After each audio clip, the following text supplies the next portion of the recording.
بلا عذر چھوڑتا جائے گا چھوڑتا جائے گا تو وہ ترک سنت کا مرتکب ہوگا. اور غیر مؤکدہ سنت وہ ہوتی ہے جو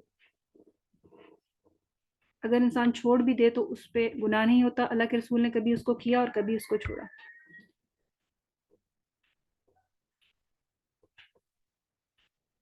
جیسے تحیت المسجد ہو گیا، تحیت الوضو ہو گیا، یہ جو ہیں غیر مؤکدہ سنتیں ہیں. ہر مسلمان کو رمضان المبارک میں کم از کم ایک مرتبہ قرآن پاک کی تلاوت کرنی چاہیے. حضرت ابو ہریرہ فرماتے ہیں کہ نبی صلی اللہ علیہ وسلم کے سامنے ہر سال رمضان میں ایک بار قرآن پڑھا جاتا.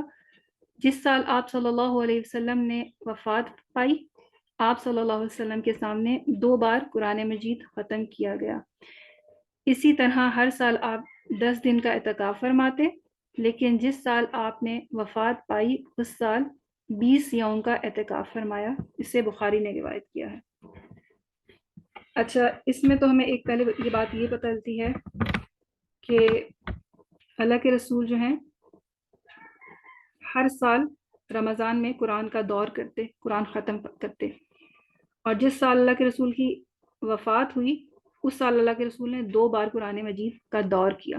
اس دور سے کیا مراد ہے؟ اس دور میں جبریل علیہ السلام قرآن کو پڑھتے اور اللہ کے رسول قرآن کو سنتے.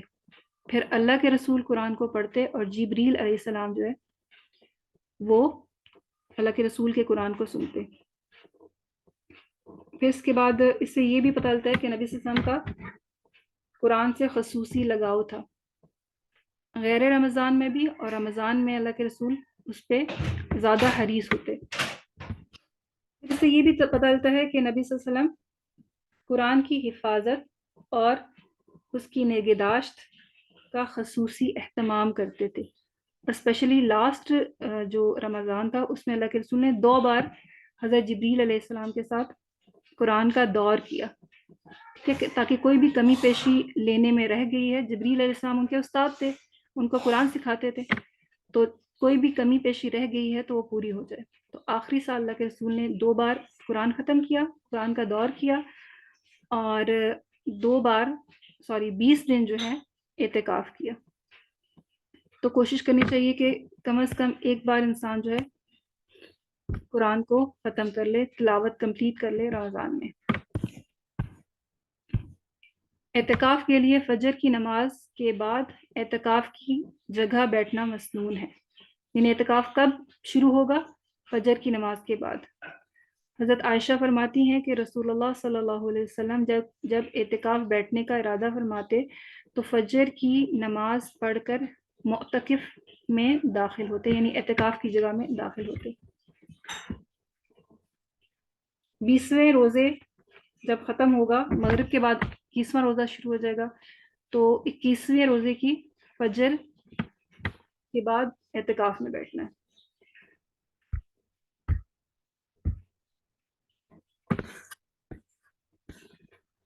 اعتکاف کرنے والے پہ کیا کیا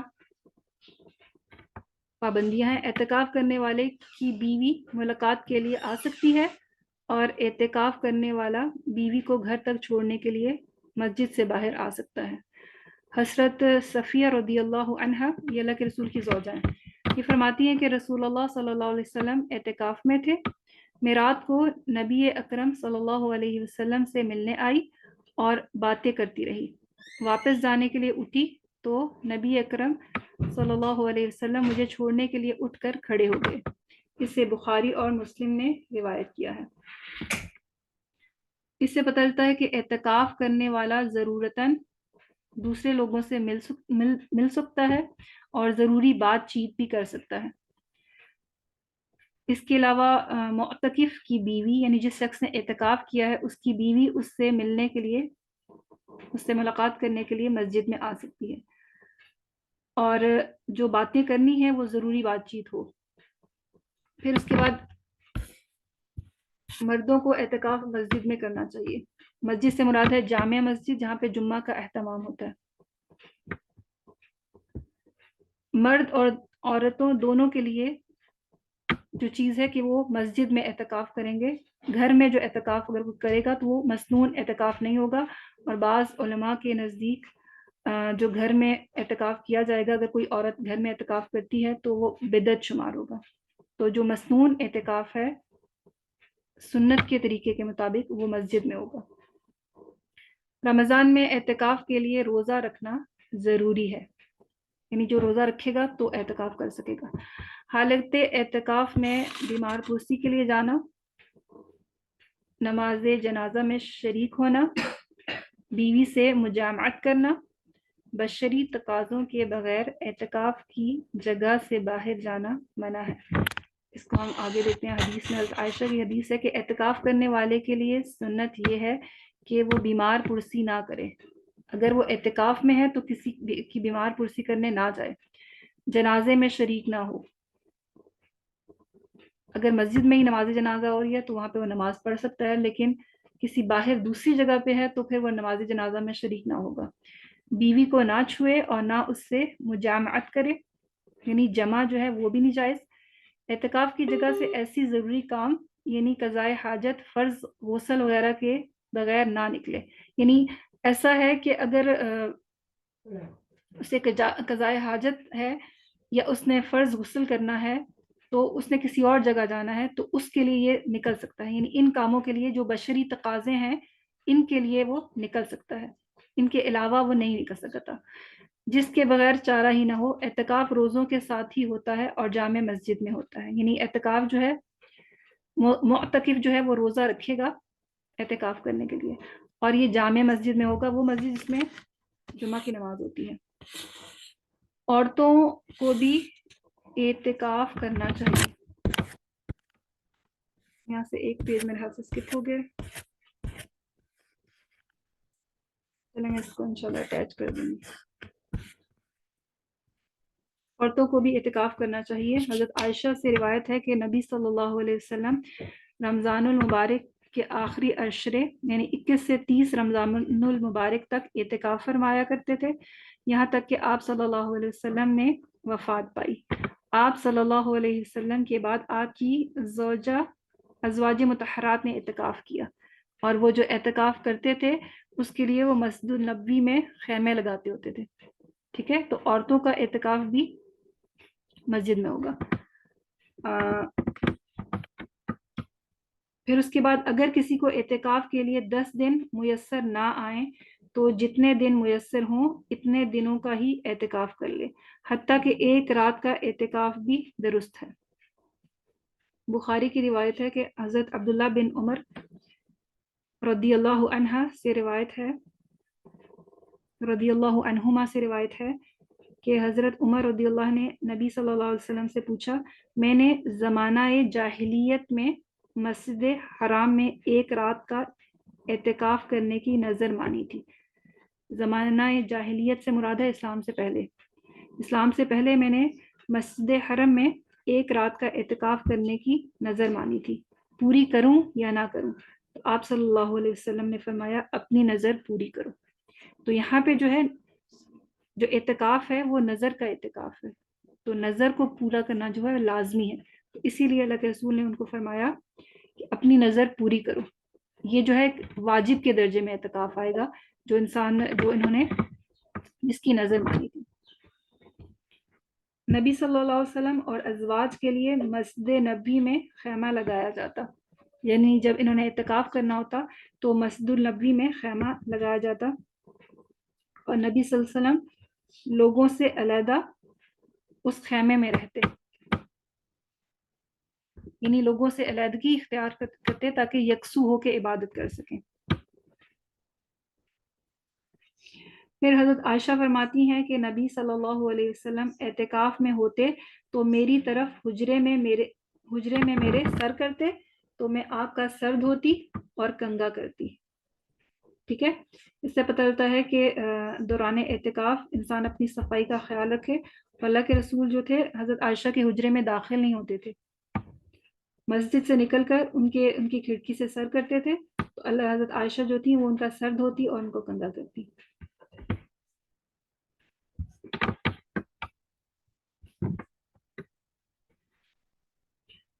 یہ جو ہم نے حضرت عبداللہ بن عمر والی حدیث پڑھی ہے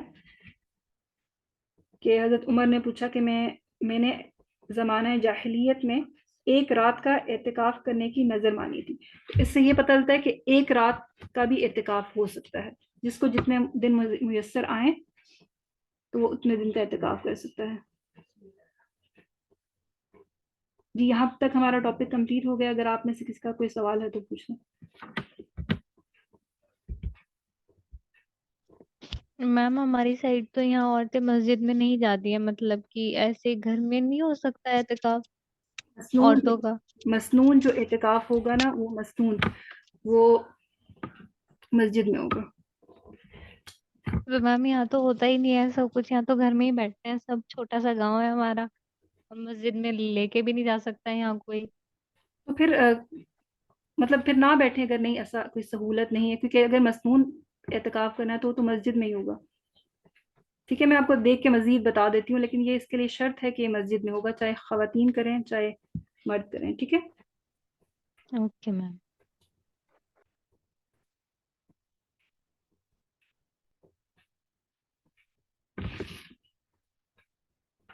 جی اور کوئی سوال ہے آپ کا؟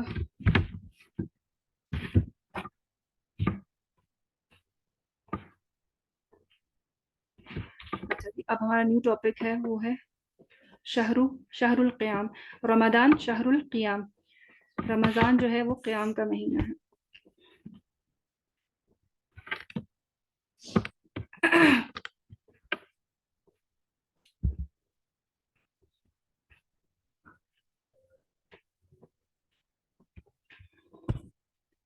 صحیح بخاری میں آتا ہے من قام رمضان ایمانا و احتسابا غفر له ما تقدم من ذنبه،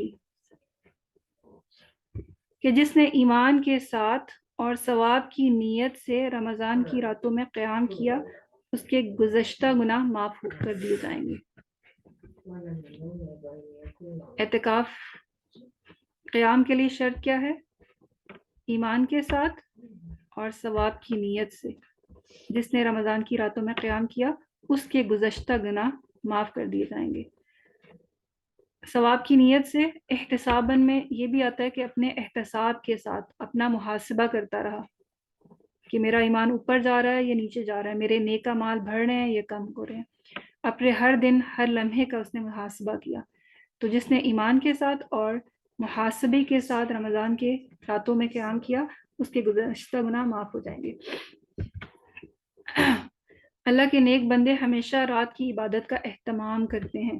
اللہ کے نیک بندے ہمیشہ رات کی عبادت کا قیام کرتے ہیں. سورۃ السجدہ میں آتا ہے تتجافى جنوبهم عن المضاجع يدعون ربهم خوفا وطمعا ومما رزقناهم ينفقون. اللہ تعالیٰ کے نیک بندوں کی صفت بیان کی گئی ہے کہ تتجافى جنوبهم، ان کے پہلو الگ رہتے ہیں. جنوبهم یعنی ان کے پہلو، تتجافى الگ رہتے ہیں کس چیز سے؟ عن المضاجع، بستروں سے. رات کے وقت کیا کرتے ہیں وہ؟ یدعون ربهم، اپنے رب کو پکارتے ہیں، خوفا وطمعا، خوف کے ساتھ اور امید کے ساتھ. ومما رزقناهم ينفقون، اور اس میں سے جو ہم نے ان کو رزق دیا خرچ کرتے ہیں. تو تتجافى جنوبهم عن المضاجع یعنی ان کے پہلو بستروں سے الگ رہتے ہیں. اس سے مراد کیا ہے کہ وہ نماز تہجد کا اہتمام کرتے ہیں.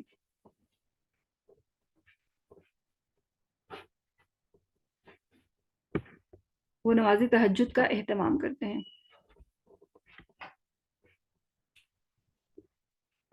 پھر سورۃ الذاریات میں آتا ہے وَكَانُوا قَلِيلًا مِنَ اللَّيْلِ مَا يَهْجَعُونَ وَبِالْأَسْحَارِ هُمْ يَسْتَغْفِرُونَ. وہ رات کو کم سوتے ہیں. یہ متقین کی صفات بیان کی جا رہی ہیں کہ متقین وہ لوگ ہیں جو رات کو کم سوتے ہیں اور سحر کے ساتھ سحری کے وقت استغفار کرتے ہیں. یہ کون ہے جو کم سوتے ہیں؟ یہ متقین ہیں.